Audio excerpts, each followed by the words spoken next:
Retroceda, no hay suficiente camino para alcanzar 88 millas. Camino. A donde vamos no necesitamos caminos. Bienvenidas, bienvenidos, bienvenides a esto que es el episodio número 10 del Llamado a la Aventura, después de un pequeño bache. Hola Axel, ¿cómo estás? Hola Nati, ¿cómo estás? ¿Todo bien? Todo bárbaro, mirá. Qué lindo que es volver, ya extrañaba un montonazo esto, hacía mucha falta.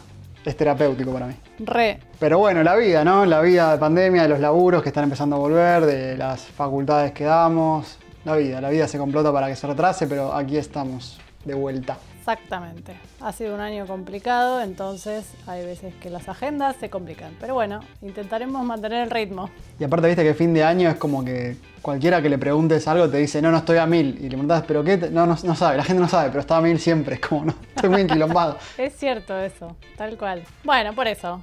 Paciencia, gente, paciencia. Bueno, contanos, ¿de qué vamos a hablar hoy? Bueno, en este capítulo 10, como siempre, hablamos, debatimos de qué podemos llegar a charlar en este hermoso programa que tenemos de podcast en el capítulo 10. Y nos pareció una buena idea bucear un poco en la construcción de los diálogos de las obras audiovisuales, le hace películas o series, y preguntarnos qué es lo que los hace atractivos justamente, ¿no? Nota al pie, para mí, y creo que para vos y para muchísima gente, escribir diálogos es lo más complicado de escribir cualquier obra audiovisual. No sé si coincidís. Yo al 100%. Me parece que hay gente que tiene un talento natural, pero que en líneas generales suele ser lo más complejo, porque tenés que lograr que un montón de elementos que transitaste en la escritura se visibilicen ahí y al mismo tiempo que sea atractivo, que sea interesante, que funcione. O sea, para mí es de las cosas más complicadas de hacer. Totalmente. Aparte hay un temita que es que, como ya hemos visto en capítulos anteriores, la escritura audiovisual tiene una estructura que se puede respetar más o menos. Hemos visto el viaje del héroe, los puntos de inflexión, cómo se construye una temporada, etc. Un montón de cosas. Con los diálogos sí hay ciertos lineamientos, no sé si reglas, pero hay lineamientos, funciones. Pero coincido con lo que decís vos, hay gente que medio que nace con un poquito el talento innato y otros que lo vamos aprendiendo y qué sé yo. Pero es muy fácil para mí cuando se escribe como pecar de quedar trucho, por decirlo de una forma muy vulgar, como que el capítulo, la serie o la película, rápidamente el espectador detecte que es medio trucho cuando los diálogos son flojos, cuando no van a ningún lado, cuando son vuelteros, cuando son muy largos. Hay un montón de factores que pueden complotarse para que sea una gran obra o una obra medio densa, ¿no? Sí, totalmente. Y también pasa algo que me parece que es interesante, que es el diálogo bueno y malo queda en la memoria de la gente. Mal, totalmente. ¿Viste? Como hay películas que pasan a la memoria de la gente por lo malo, o sea, por diálogos horrendos, como Marta. Save Martha. O un poco me leíste la mente, no sé, nunca hubiéramos bardeado a Zack Snyder en este episodio, pero Eso, justo... y salió improvisado, ¿eh? Pero es que me acabo de acordar de eso y dije, claro, o sea, la gente solo habla de eso de la película. Tipo, Marta, tu mamá también se llama Marta. Tremendo. Yo me acuerdo de estar en el cine porque un poco gasté plata en ver eso y que la gente se te ría en un momento que se supone que es dramático. Se ríe y se mate de risa la gente. Y que solo se acuerden de eso, como decís vos, es una película que valió fortuna y solo se acuerdan de esa. Y dura como 3 horas encima, muy larga. Y de la misma manera hay diálogos memorables y frases memorables. A ver si funciona la telecomunicación mental por Zoom. ¿Cuál es la mejor frase de diálogo de la historia del cine? Yo soy tu padre. Claramente, claramente. Por supuesto. I am your father. Te leí la mente, mirá. Vamos a decir que tampoco es un gran dialoguista, ¿no? O sea... No, pero con 3 oraciones te pegó una piña en la cara que te dejó knockout, es increíble. O sea, eso es un mérito. Hoy justo yo estoy en una página de Facebook que opinan sobre Disney Plus y mucha gente está preguntando cómo ver Star Wars, en qué orden, ¿no? Y hay muchos que dicen, mirala como salieron para que no te spoilees una parte muy importante. Y abajo mucha gente pone... ¿Qué? La parte que ya más mencionaron de toda la historia del cine, de la historia de la humanidad. Es como esa frase, ya está, pasó para la historia y si no la conociste nunca, vivís en otro planeta. Bueno, por eso. Eso también tiene... la fuerza está muy en el diálogo. Obviamente, uno después se acuerda de escenas de acción y demás, pero digo, te puede vanagloriar una película o condenártela. Una buena escena de diálogo, frases incluso, o bueno, con textos mucho más complejos, porque fuimos a las frases más bobas o más sencillas, pero también hay escenas memorables de textos mucho más largos. Sí, más complejos, más profundos, por supuesto. Digamos lo obvio, los diálogos son justamente la voz de los personajes, o sea, lo que ellos sienten, lo que les pasa, y el lenguaje cinematográfico no es el mismo que en la vida real, ahora lo vamos a ver, pero hay que tener como un don, no es simplemente, bueno, pienso esto y lo escribo, sino encontrar la manera justamente cinematográfica de reflejarlo. Así que bueno, con mi compañera lo que pensábamos era no solo hablar de cómo escribir diálogos y algunos consejos que tenemos para regalar, sino elegir una película que creemos que tiene muy buenos diálogos, que nos puede servir para explayarnos y ejemplificar mejor. Y como hoy no es mi cumpleaños, pero pareciera que sí, la compañera me ha dejado usar mi película favorita del mundo mundial, después de Volver al Futuro, claro está, ni se discute eso, que es Inception, traducido como El Origen, polémico, en español, pero para mí la mejor película de mi amigo Christopher Nolan. Así que si te parece, vamos a meternos un poco por ese lado. Sí, señor, adelante. Por el mundo de los sueños. Por si alguno no la vio, no vamos a spoilear creo que nada, pero en 2 líneas trata sobre un futuro muy cercano en el cual hay un invento que le permite a cualquier usuario meterse en el mundo de los sueños y si uno es un poco hábil puede extraer información, ¿sí? Por ejemplo, yo me meto en el sueño de mi amiga Natalia y me fijo cuál es la clave del home banking a ver si le puedo sacar la plata, ¿no? O dónde guarda los dólares en la casa. Ponele. Te vas a hacer millonario. Entonces, con esa información uno hace lo que quiere, ¿no? La vende, es como un mercado negro de data clandestina. ¿Y qué pasa en la película? El mejor ladrón de este mundo ficcional, que es Leonardo DiCaprio, alias Domkov, es contratado por primera vez en su vida para hacer lo inverso. O sea, para, en lugar de robar una idea, insertar una idea en la mente de una persona. Esa persona es un señor que tiene un monopolio de energía y hay que desarmarlo, por lo cual su competidor directo le paga a DiCaprio para que inserte la idea de desarmar el monopolio. Y acá hay una pregunta que es muy interesante, que es, ¿realmente se le puede convencer a alguien de que haga algo que cambie su vida para siempre? ¿Puede uno en un sueño pensar algo que lo cambie radicalmente para toda la vida?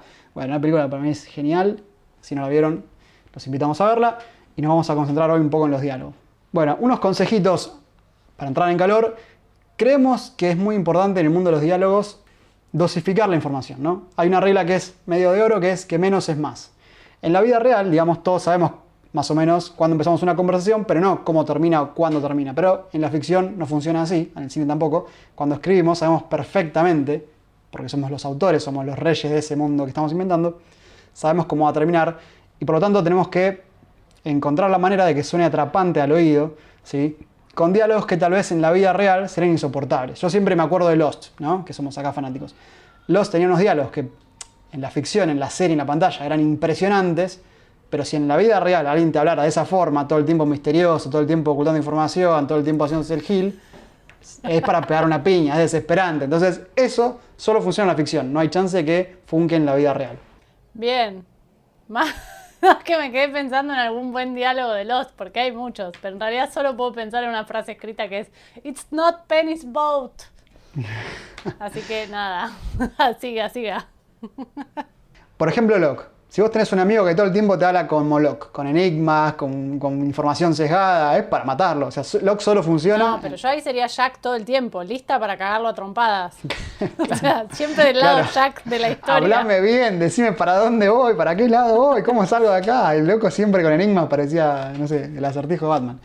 Pero era muy atractivo de ver en la película. Y más cuando el espectador sabe información, porque capaz que el personaje no la tiene, pero el espectador sí. Y ahí se hace un juego muy interesante, ¿no? No, pero igual ahí el trabajo está bien balanceado porque tenés la empatía por el personaje de Jack, que efectivamente después, tarde o temprano, termina matándolo a trompadas, porque es insoportable, o sea...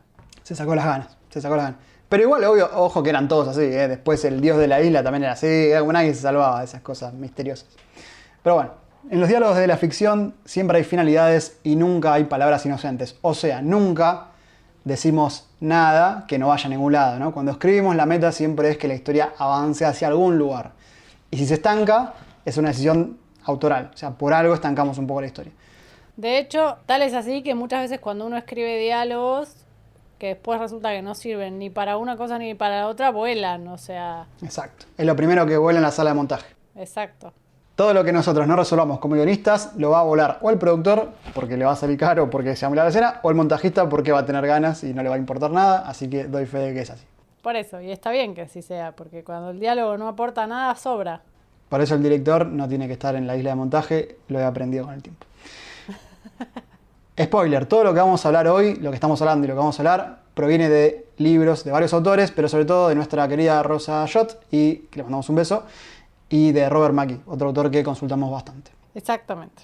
Bien, en general, esto es más de producción si se quiere, si uno escribe, por ejemplo, para la televisión, el género, el canal, el horario, el tono de la obra o el target determinan más o menos los diálogos y las limitaciones, ¿no? O sea, si nos contrata Cris Morena para una novela de las 6 de la tarde o un canal infantil para hacer un dibujo animado, no van a poder hablar como hablan en una serie de adultos, oscura, súper oscura, súper lúgubre, ¿sí? Todos esos factores un poco nos van marcando el camino, ¿no? Los diálogos tienen mucho que ver con el tipo de producto, como vos decías, y no es lo mismo el diálogo de una película que tiene otra libertad a los diálogos de series o de telenovelas o de sitcoms. Las tres piezas tienen relaciones muy distintas con el diálogo. O sea que ahí sí hay variaciones.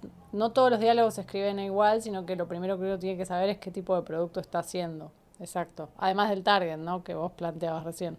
Exacto. Ahora, aunque tengamos todas esas limitaciones, es importante saber, hay varios autores que lo dicen y yo coincido, que el estilo discursivo del autor un poco traspasa. O sea, yo soy muy fanático de Nolan, y si me pusieran una película de él y no me dijeran que es de él, no sé si lo adivinaría, pero seguramente que casi detectaría su impronta, porque hay algo muy fuerte de su forma de hablar, de narrar, que otro no tiene. Entonces, o Tim Burton, por decir otra cosa. Cuando un director logra llegar a una marca, después si le pagan para hacer algo de infanto juvenil o de adultos, algo de él, de su alma, digamos, se va a vislumbrar. Obviamente si uno es un cinéfilo muy fanático, lo que fuera, pero esa huella queda impregnada. Yo me quedé pensando en tipo las películas de Tarantino y la forma en que hablan sus personajes. Total. Ves una peli que no te dicen de quién es, pero tiene 1 hora 45 de diálogo sin parar y posiblemente y termina con sangre, Tarantino seguro.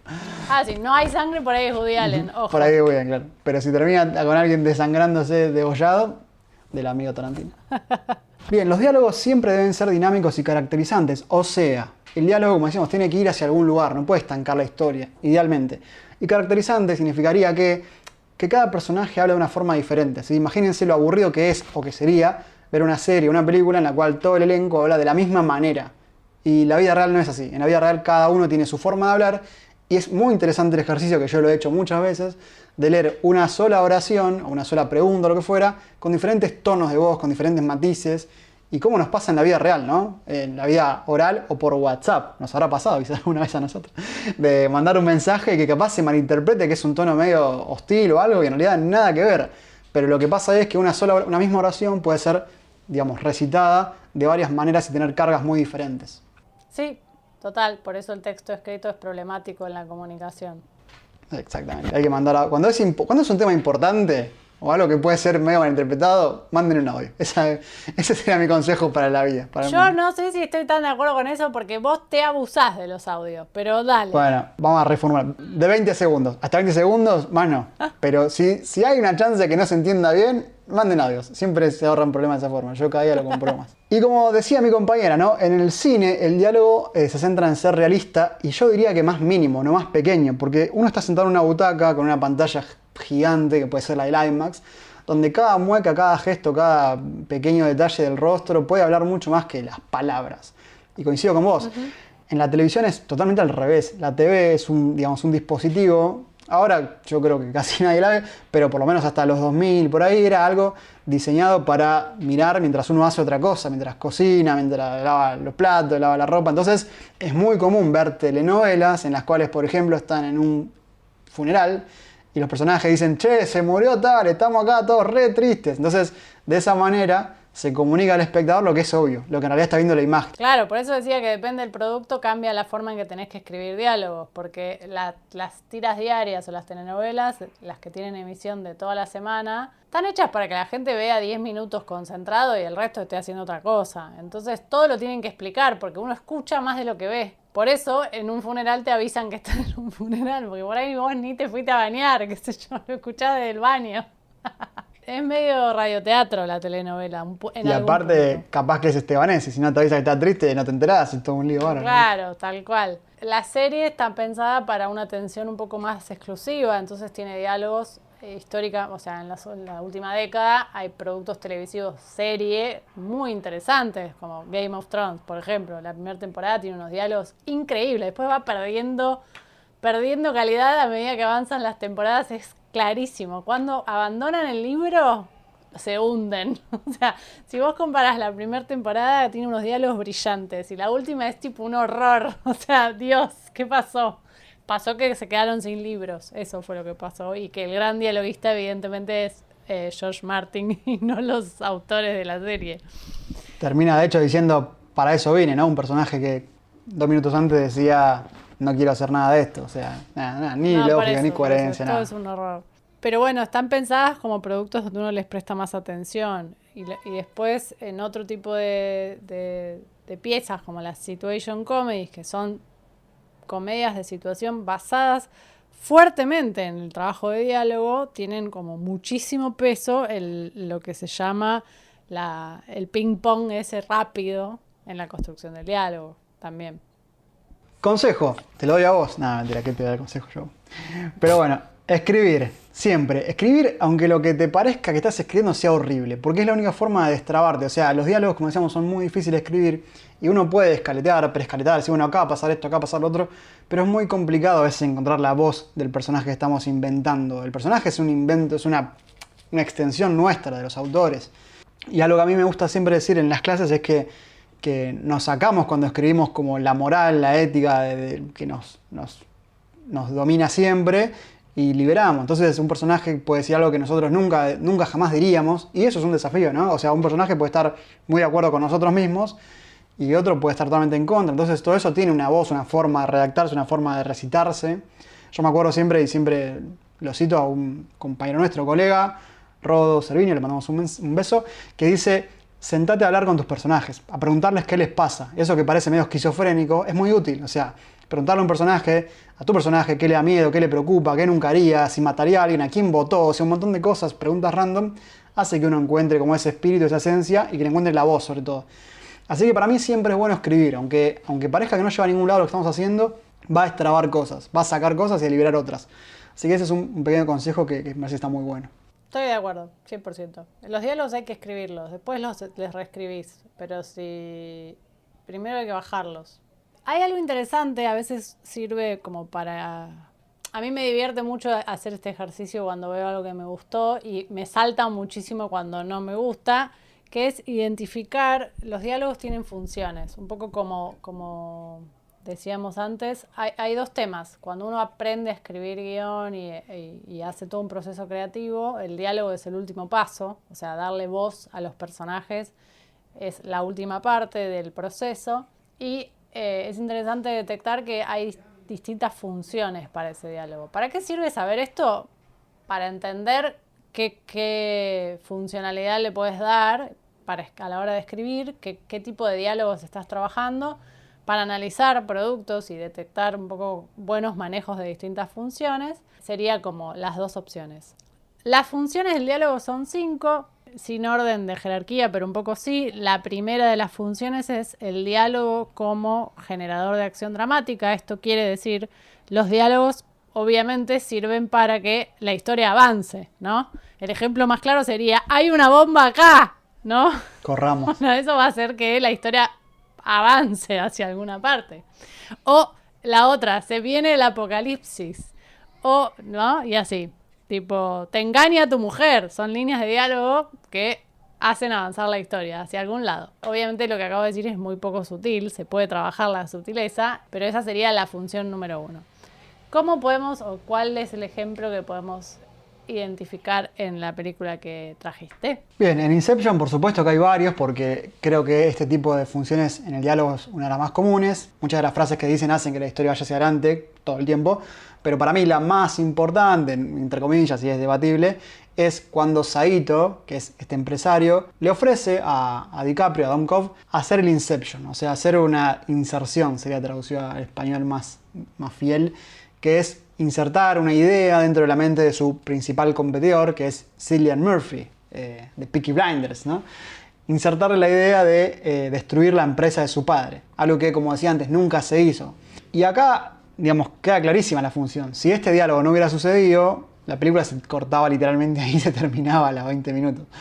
Pero como no es así, como DiCaprio acepta, porque esta es la única manera de lograr ver a sus hijos, que es el pago que le va a pedir al señor Saito por cumplir la misión, él va a aceptar la misión, va a armar un equipo, todo esto sería el detonante / primer punto de giro de la película, y la aventura va a comenzar. O sea, la aventura recién comienza cuando el personaje de Saito, en un diálogo, le ofrece esto al personaje de DiCaprio. Bien, pero además es interesante porque toda la escena, y acá sí hago un comentario me parece importante, que es un buen diálogo, es un buen diálogo cuando sucede mientras está pasando otra cosa. Está buenísimo cuando se logra que todo se fluya y se acople. En este caso la escena es arriba de un helicóptero cuando pensaron que los iban a matar, llegando a un aeropuerto, el japonés le dice, acá tienen un avión, pídanle a dónde quieren ir. Yo te ofrezco esto, pero el punto central está que cuando Leonardo DiCaprio ya se bajó del helicóptero y le dice, yo te puedo resolver los problemas. Y ese es el punto, el diálogo más importante de la escena, porque hasta ahí él le pregunta si puede hacer una Inception y él le dice, sí, es muy difícil, es imposible, qué sé yo, pero se puede, chao, nos vemos en Disney. Pero el punto es cuando él le dice, le tira la línea que hace que DiCaprio se detenga, que es que a cambio de hacer la Inception, él le puede resolver los problemas. Y los problemas en el caso de DiCaprio son que ya se dejó entrever en un diálogo anterior con su hija por teléfono, que no puede, o por alguna razón no puede volver a Estados Unidos. Exacto. Entonces, esa escena está muy bien construida porque además sucede bajo una tensión importante porque no sabes si el japonés los va a tirar por la ventana del helicóptero o no. Y resulta que se construye en un espacio que no es una escena de dos personas mirándose fijas sin hacer nada más que ese diálogo. Eso me parece que es importante destacar porque toda la escena hace la construcción de un buen momento cinematográfico. Sí, aparte, segundos antes, ellos habían fallado la misión, que era robarle a Saito justamente, y como fallaron, la empresa que les pagó, que es medio fantasma, no aparece en ningún momento de la película, queda claro que los va a matar por haber fallado. Y de hecho hay un secuaz de DiCaprio que Saito entrega a la empresa. Dice, le dice, ¿lo vas a matar? No, yo no. Lo va a matar tu empresa. Y lo deja ahí como si nada. Entonces, como decís, hay una tensión ahí, trabajada de una forma bastante sutil, bastante delicada. No es que está en una lluvia de balas, sino que es muy sutil, que están en peligro muy grave. Y parecería que este Saito es la única opción que les queda. Así que generador de acción dramática pura para mí. Bien, obviamente este tipo de diálogos es el que, como vos bien decías, son los que más podés encontrar o los que van a pasar más desapercibidos en líneas generales porque son un montón de ejemplos vinculados a qué hacen avanzar la historia. O sea, pasa algo y uno lo manifiesta, entonces avanza, digamos. Bien, ¿cuál más? Bien, la segunda de las funciones es la función del diálogo más difícil de escribir, que es el diálogo como vehículo de información. Esto quiere decir, muchas veces, casi siempre, se usa el diálogo, o en muchos aspectos del diálogo, para bajarle la data dura al espectador, para que entienda algo importante del mundo y de la historia que le estás contando, para que necesita saber el espectador más que los personajes, para entender la historia. Y yo digo que es difícil porque cuando se construye un diálogo medio berreta para explicar esto, salta al toque. Y la dificultad mayor tiene que ver con dónde y cómo introducir esa información. Muchas veces estos problemas los tienen las películas de ciencia ficción, como es el caso. O sea, que tienen que explicar los dispositivos tecnológicos o científicos que permiten que pase lo extraño que sucede, en este caso que se puedan meter adentro de los sueños y la mar en coche. Toda esa información muchas veces recae en el diálogo. Obviamente cuando se logra contar de una manera distinta es un éxito. O sea, yo siempre promuevo tratar de encontrar otra forma audiovisual de explicar información científica, pero a veces no queda otra. Esa es la dificultad central, la del diálogo como información, que puede tener que ver con explicar cómo anda un dispositivo o, por ejemplo, cuántos planetas hay en el ecosistema de este universo o, por ejemplo, cómo hizo Hammond para sacar el ADN de un mosquito. De un mosquito y regenerar los dinosaurios. Exacto. Ese diálogo es muy bueno, está muy bien. Con un video re simpático. Por eso pasó de largo. Bien, en este caso, ¿Cuál sería como la aplicación? Totalmente. Y una cosita más, cuando vemos películas de ficción que nos encantan es porque encontraron una forma de que esa información se transmita de una forma muy fluida. O sea, no sé, en Star Wars te enterás de todo mientras están a los tiros, mientras están ahí tipo western, cowboy, está todo bien, digamos. En Volver al Futuro pasa lo mismo, te enterás de todo en la aventura, ya no es que hay un tipo sentado explicando nada, es como a las peñas directo. Y para mí, esta película Inception es la que logra transmitir la información dura, porque es mucha, ¿no? El dispositivo, cómo funciona, las reglas que tienen, limitaciones, lo que puede ser, lo que no, de una forma muy, muy bella, que es con esa clase que le da DiCaprio a Elliot Page, el personaje de Ariadne, en el mundo de los sueños. O sea, y es increíble porque yo cuando la vi en la primera vez tuve que después verla de vuelta para identificar bien cuándo empieza ese diálogo. ¿Por qué? Porque está jugando con el diálogo y con el montaje en que el sueño ya empezó.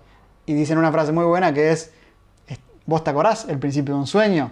La respuesta no, obvio, nadie se acuerda del principio de un sueño. Entonces, con el guión y con el montaje logran ese efecto en el cine, que uno, el diálogo ya lo sienta empezado de antes y diga, che, ¿para esto cuándo empezó? ¿En qué momento de la película empezó este diálogo?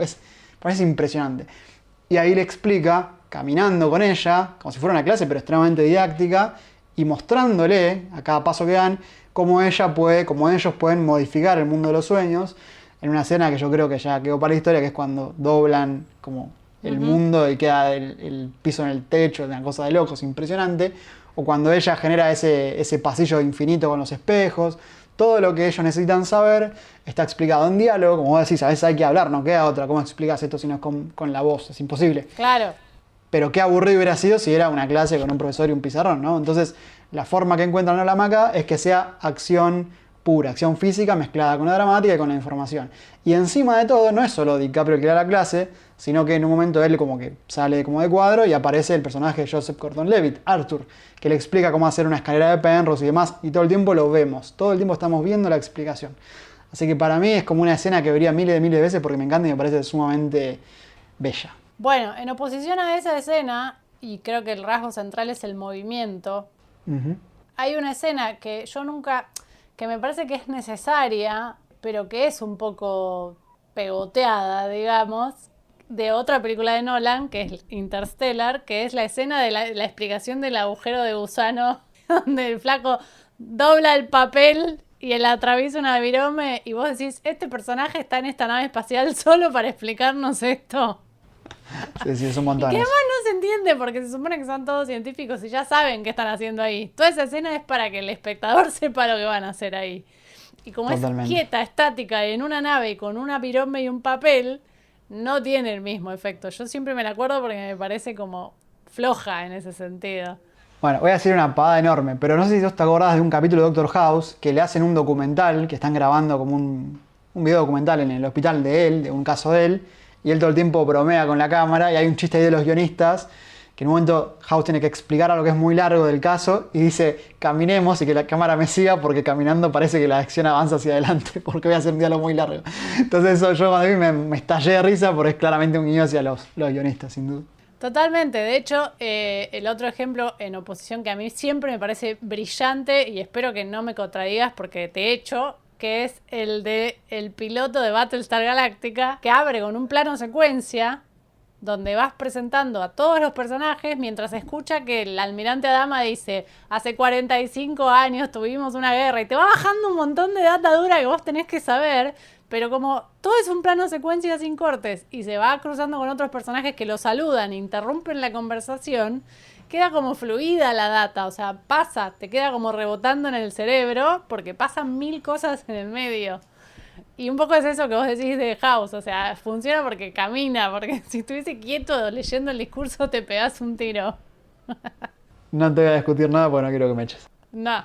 Eso sería la de información, nos quedan 3 más. Bien, luego tenemos una de las funciones más interesantes para explorar como guionista, que son la función de caracterización. Es decir, todos hablamos de una manera distinta, digamos. Las personas tenemos como nuestra forma de hablar, las palabras que usamos y las que no, el estilo, y eso hay que poder plasmarlo en los personajes cuando uno escribe diálogos. Es decir, los personajes deberían caracterizarse por la forma que hablan, entre otras cosas, y dejar ver sus formas de pensar, sus formas de ser, sus emociones en los diálogos. Entonces es una de las funciones más interesantes para explorar, y a veces es la más difícil, porque uno tiende a escribir como habla uno.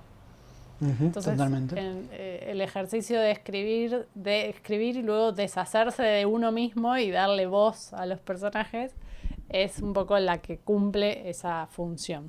Aparte, si sos un poco hábil con ese tema, podés generar como un disparador, algo de que el espectador ya prevé que va a pasar algo. Por ejemplo, ¿qué pasa cuando a Marty McFly le dicen que es una gallina, ¿no? Claro. Ya sabemos que el personaje se ha caracterizado de cierta forma y que va a reaccionar de forma impulsiva, pasional, ante ese otro diálogo, ¿no? Totalmente. Hay diálogos memorables que cruzan muchas de estas funciones, como la descripción de la pasión por Racing en El secreto de tus ojos de Francella. Tremendo. Es buenísimo porque ahí está caracterizando un personaje y al mismo tiempo resolviendo, un caso, dando con una pista muy importante. Entonces tiene como algo que también es interesante evaluar, que es los diálogos no cumplen una sola función, muchas veces son varias al mismo tiempo. Bien, y en Inception hay varias, yo me voy a tener en un par, como estamos hablando con mi compañera, la caracterización puede ser de un personaje hacia otro, o el personaje a sí mismo. Hay una escena en la cual DiCaprio habla con su padre, que es Michael Caine, un actorazo tremendo, que le dice, te traje unos regalos para mis hijos. Y Michael le responde, tus hijos no van a creer que tienen un padre solo porque cada tanto le lleguen unos regalos. Entonces, con ese diálogo que es tan chiquito, ya se están seteando un montón de cosas. O sea, no está resolviendo todas las preguntas que uno puede tener en la película, pero sí está dejando en claro mucho. Que DiCaprio quiere compensar una situación de ausencia con algo material, con un regalito. Que el padre medio que no le cabe mucho la onda, no está muy copado con eso, que está en desacuerdo, que quiere que él de alguna forma resuelva sus problemas y que esté presente con los hijos, que intuimos que no ve hace mucho, simplemente por ese diálogo, ¿sí? Y que los hijos capaz incluso lo estén olvidando. Digo, se pueden desprender muchas conclusiones, y el autor juega con eso, de un diálogo que es súper cortito. Y después, yendo un poco más profundo, tenemos el diálogo en el cual DiCaprio le explica a Elliot Page, o sea, Ariadne, cómo fue que perdió a su esposa, ¿sí? Entonces, en esa forma que él tiene de narrarlo, que lo cuenta como de una forma totalmente monótona, casi aburrido en el tono de su voz, se nota que él está devastado, que eso que él está contando, que podría leerse si uno lo tuviera delante de 1000 formas diferentes, queda claro que ese personaje está totalmente roto, está destruido, que no tiene nada más para ir hacia adelante, salvo los hijos. O sea, si esa misión falla y no logra volver con los dos chicos, ese personaje no tiene nada que hacer más en la vida, ¿sí? Entonces todo eso queda claro por la forma en la cual él relata la muerte de la esposa, que spoiler, fue su culpa. Por culpa de él, de haberle hecho un Inception a su esposa, ella se termina suicidando. Entonces él carga con ese peso, lo que es la pena del personaje, durante seguramente toda su vida. Por eso es un diálogo que lo caracteriza mucho y que me parece muy increíble. Hay algo interesante en los diálogos de esas primeras escenas de la película, donde se percibe una caracterización justamente de un personaje muy pasional y emocional, como con una carga oscura fuerte en toda la forma en la que actúa, obviamente, pero también habla Leonardo DiCaprio, el personaje de Cobbs, y toda una situación mucho más controlada, o sea, mucho más profesional en la forma en la que habla el personaje de Joseph Gordon-Levitt, que es siempre mucho más ordenado, más serio, más prolijo, y el otro está siempre al borde de la locura. Y eso se nota en la forma en la que hablan, porque el personaje es mucho más, toda su emocionalidad carga la forma en la que arma las oraciones. De hecho, en la primera escena que vos los ves sentados hablando con el japonés, tiene un exabrupto y el otro le dice, bueno, lo que él te quiere decir es como más prolijo, más formal, más desapegado con la situación. Y eso es porque está explorando como las dos personalidades puestas ahí.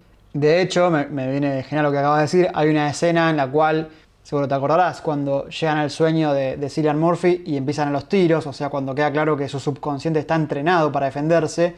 Y Joseph, que tendría que haberlo descubierto su investigación, porque es el investigador, no lo descubrió, se pone muy nervioso. Y es la primera vez en la película que lo vemos muy nervioso, y ahí es cuando el espectador dice, uy, pará. Si este personaje está re de la cabeza, están en el horno. Eso responde a la caracterización, ¿sí? El autor está jugando justamente con lo que señalaba mi compañera, cuando la calma se quebró es porque estamos en el horno. Claro, porque hasta ahí él siempre tiene un comportamiento como muy formal. Muy medido, sí. Sí, muy medido. Bueno, y el personaje de Michael Caine también tiene una caracterización muy clara, porque se nota que tiene una relación compleja con él y medio lo chicanea, como que le va por ahí, le trabaja la culpa de alguna manera, pero sin ir al golpe bajo, sino pinchándolo. Sí, hay algo, y esto me agarro yo, que es muy común de las pelis de Nolan, y es que él no caracteriza a sus personajes con demasiada detallismo o profundidad en el sentido de hacerlos muy diferentes. Generalmente tienen como un aura medio de tranquilidad, de control. Si vemos Memento, The Following, Interestelar, y cuando lo rompes para marcar algo, o sea, como decíamos acá con DiCaprio, marca que él está totalmente loco, que tiene un pasado muy oscuro, que hizo algo muy mal, y eso es lo que genera la disrupción. Pero si no, casi siempre son personajes que tienen el control, y cuando lo pierden es porque la peli arrancó y está en el horno. Eso es como volvemos para atrás, creo yo, la marca del autor. Después tenemos una función del diálogo que es la función de comentario. La función de comentario aplica a lo que son las voces en off, que a veces pertenecen a un personaje y a veces son narradores omniscientes, es decir, voces que no le pertenecen a nadie más que al narrador y que están ahí para hacer un comentario sobre lo que vas a ver o lo que estás viendo. Esto puede ser muy bueno o muy malo, es decir, si lo usás bien es interesante, muchas veces si se trabaja por contraste está bueno, y si es una obviedad, bueno, nada, es como ponerle la locución de un noticiero a una película. Yo, como ejemplo, como para mencionar, la introducción de la película 500 días con ella, que me parece que es muy buena, es una voz en off, narradora omnisciente, que empieza diciendo, esto no es una historia de amor, y después te explica las características de los personajes, qué les pasó, qué sé yo, y eso me parece que está muy bien. Y si no, el otro ejemplo de los grandes comentarios son las voces en off de los personajes, ¿no? Cuando un personaje se escucha lo que piensa, digamos, ¿no? Sería el ejemplo. Una serie que hizo eso con maestría fue Dexter, porque le dio una voz, un comentario, la posibilidad de comentar a Dexter lo que está sucediendo, que es la única manera de generar un contraste fuerte con el asesino serial que uno ve en acción y tratar de entender por qué hace lo que hace. Cuando funciona por contraste o para revelar algo que el diálogo no puede revelar jamás, porque el personaje no le iba a ir a andar diciendo a la gente por qué tenía la pulsión de andar matando gente, es muy interesante lo que pasa. Está buenísima esa serie porque ahí, o sea, cada vez que le damos un aliado a un personaje es para que digan en diálogo lo que no puede verse con la cámara o con los micrófonos, ¿sí? Entonces el diálogo funciona ahí como un... Claro, como el científico dentro de Interstellar, que está solo ahí para morirse y contarnos cómo es un agujero negro. Exacto. Pero como dice bien mi compañera, este caso es especial porque es un asesino serial. ¿A quién le va a ir contando por la vida que mata gente? Sería una locura. Pero tiene un par de flashbacks donde habla con el padre. Entonces eso está buenísimo, que el padre le dice, mirá, vos naciste así, así, así, vamos a ver cómo hacer para que esto, usarlo para el bien, ponele. Pero cuando el padre deja de estar, recurrimos a sus pensamientos. Por eso yo creo que siempre hay que pensar bien. Si vas a poner una voz en off, ¿qué vas a hacer? Porque puede ser un arma de doble filo, así que hay que tener mucho, mucho cuidado. Por eso yo creo que la mejor manera de usarla es por contraste. Exacto, sí. Es decir, si el personaje va a decir lo mismo que le diría a su mamá, no sirve. O lo que está haciendo en cámara. Claro, si el personaje habla revelando cosas que no vemos que revele a sus personajes, a los otros personajes, o hace reflexiones muy ácidas, muy cínicas, que eso también se ha visto en muchos casos, que sirven para subrayar cosas o para contarnos información que no tenemos, también funciona. Si no, bueno. Si no, ¿sabes qué pasa? Pasa La Casa de Papel con Tokio. Claro, no, horrible. La idea de comentario, es decir, un comentario aporta algo a lo que estamos viendo. Si va a decir lo mismo, no sirve. Por lo menos eso creo yo. Bueno, nos queda una función más. Bien, y la última de las funciones es una función vinculada a lo que se llama nexo entre escenas. Esto que decía al inicio, los diálogos son el último paso de la construcción de un guión y muchas veces se usan para vincular una escena con otra. Es decir, se anticipa por diálogo algo o por oposición. Uh-huh. Por ejemplo, en Inception hay una escena al inicio de la película donde el personaje de Joseph Gordon-Levitt le pregunta a DiCaprio, cuando ya arreglaron agarrar el trabajo para hacer la Inception, le dice, ¿por qué estamos yendo a París? Le preguntan en el avión. Y Leonardo DiCaprio dice, porque necesito un nuevo arquitecto. Corte A, plano de una aula vacía y universidad y un viejo. Vos decís, no sé qué está haciendo acá, pero evidentemente de acá va a sacar un arquitecto. Y eso es lo que sucede.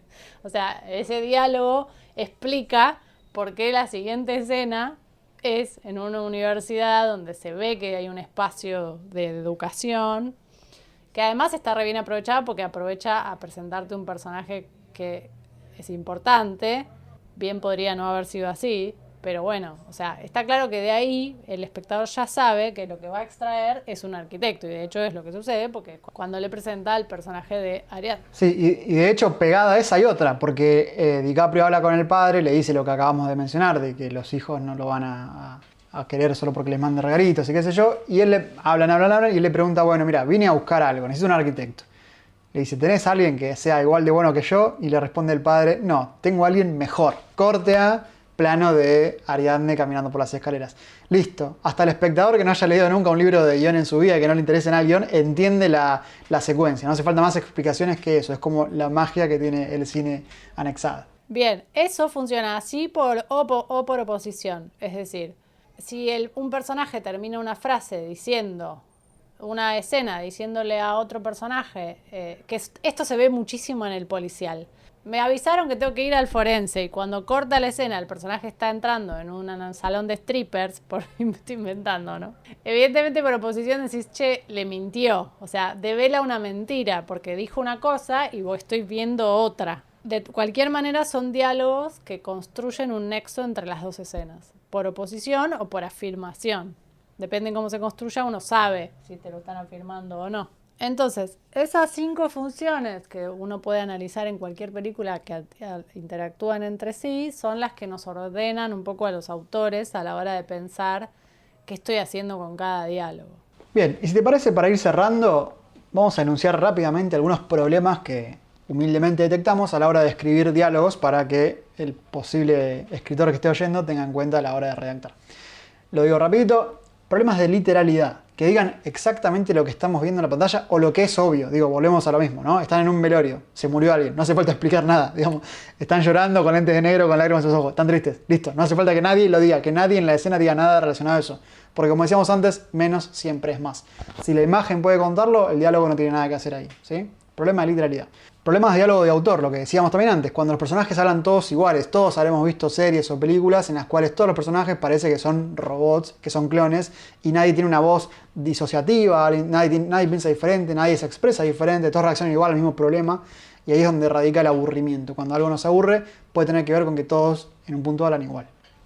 Después tenemos diálogos fuera de época o de lugar, ¿sí? Nada peor que escuchar un diálogo que no tiene nada que ver con el contexto que estamos viendo, que puede ser la actualidad o puede ser el pasado, y si hay alguien que sepa más o menos de historia, eso se nota muchísimo. Yo he corregido guiones que hablaban del 9-11 hace 25 años, que no tienen nada que ver, digo, cosas así, que no tienen sentido, que no tienen explicación y hacen que el espectador se ría, o Villa Gesell cuando es Bariloche, no sé, en X-Men, cosas así. Después problemas de diálogos repetitivos, cuando los diálogos dicen muchas veces lo mismo, también lo hemos visto en infinidad de productos de calidad dudosa. Diálogos extensos, cuando se habla mucho, demasiado, y es aburrido, cuando no tiene esto que decíamos del dinamismo, de la caminata, del hacer algo, cuando solo es bla, bla, bla, bla, sentados o en un pizarrón o parados, se torna insoportable. Falta de lógica social, ¿no? Cuando el personaje habla como una clase a la que es ajena, nada peor que una persona que no es de clase humilde pensando que la gente de clase humilde solo habla de una forma y escribiendo cualquier cosa y generando después solo rechazo por parte del que lo mira. Diálogos vacíos que no dicen nada y, lo más difícil para mí, textos técnicos. ¿Qué hacemos, como decíamos antes en Interestelar, cuando hay que explicar cosas medio científicas que estamos seguros de que van a ser aburridas para el espectador que no es del palo que estamos abordando? No, hay que ponerlos en situaciones de acción. Para mí esa es la explicación. O tratar de que la mayor cantidad de información se vea de otra manera. No sé, depende. Sí, sí. O explicarlo como si uno fuera, no sé si para niños, pero casi. Por ejemplo, en Stranger Things, vos lo viste, ¿no? Stranger Things. Sí. En la primera temporada, el profesor les explicaba a los niños de una forma súper pedagógica y para chicos cómo él pensaba que era un universo paralelo. Entonces yo creo que ese tipo de recursos son los que mejores nos pueden rescatar de los problemas de texto técnico. Claro, bien. Bien, y yo para terminar quisiera mencionar uno de los diálogos, las mejores escenas de diálogo del mundo mundial, hecha por uno de mis directores favoritos y que además creo que es un gran dialoguista, o sea, todas sus películas están armadas en base a los diálogos, que es Richard Linklater. Nos ponemos de pie y quería mencionar el final de la película Antes del atardecer, porque tiene toda una escena maravillosa con 2 líneas de diálogo que son espectaculares y han quedado en mi memoria, que es la escena en la que Julie Delpy le prepara un té a Ethan Hawke y baila, le dice, vas a perder el vuelo, y él le dice, ya lo sé. Y termina la película y es maravilloso porque en ningún momento hablan de nada más, se sobreentiende que nunca más se va a ir de ahí él. Me parece maravilloso y un poco, hoy me acordaba del diálogo que es un poco similar, pero bastante más torpe, que es el de te amo, lo sé, de Star Wars. La emocionalidad de la escena es la misma, pero en una es re poco sutil y la otra tiene un nivel de sutileza y de construcción de la escena maravillosa. Así que no quería dejar de mencionar a mi héroe del diálogo, que sostiene una película de 2 personas hablando por una ciudad 3 veces con éxito. Si no la vieron, vayan a verla porque es de los mejores dialoguistas que hay, que trabajan el realismo. Bueno, esperemos que les haya gustado este episodio medio atípico. Esperamos volver dentro de menos tiempo que el anterior, con nuevas y más divertidas aventuras. Yo estoy muy contento. Yo te juro que esto me ahorra mucha plata de psicólogo. Mucha, Así que por favor que no pare. Bien. No es la idea. Adelante seguiremos. Así que bueno, cualquier cosa ya saben dónde encontrarnos. Esperamos sus comentarios en nuestras redes sociales. Ya saben. Siempre recibimos sugerencias para próximos temas y capítulos, así que ahí escriben y avanzaremos y venceremos y seguiremos. Muchas gracias a todos y todas los que pusieron en su Instagram el ranking de podcast y estábamos ahí. Yo me emocioné mucho, no puedo creer. Fue muy emotivo, así que sentimos que algo estamos haciendo bien. Fue muy emocionante eso, así que sigan escribiéndonos. Sí. Yo vi uno y dije, bueno, llegamos a uno, bien. Después vi otro y yo me dije, mirá los pibes, Esos fans. Así que me pone súper contento, nos pone muy contentos. Si les gustó este programa y los otros, compártanlos que nos sirve un montón. Y bueno, compañera, será hasta la próxima. Por favor, que no pase tanto tiempo. Ojalá que sea en vivo, con una birra, un vinito de por medio. Dale. Y bueno, como siempre, esperamos verlos pronto en el futuro. O en el pasado. Chau, chau. Chau, chau. Retroceda, no hay suficiente camino para alcanzar 88 millas. Camino. A donde vamos no necesitamos caminos.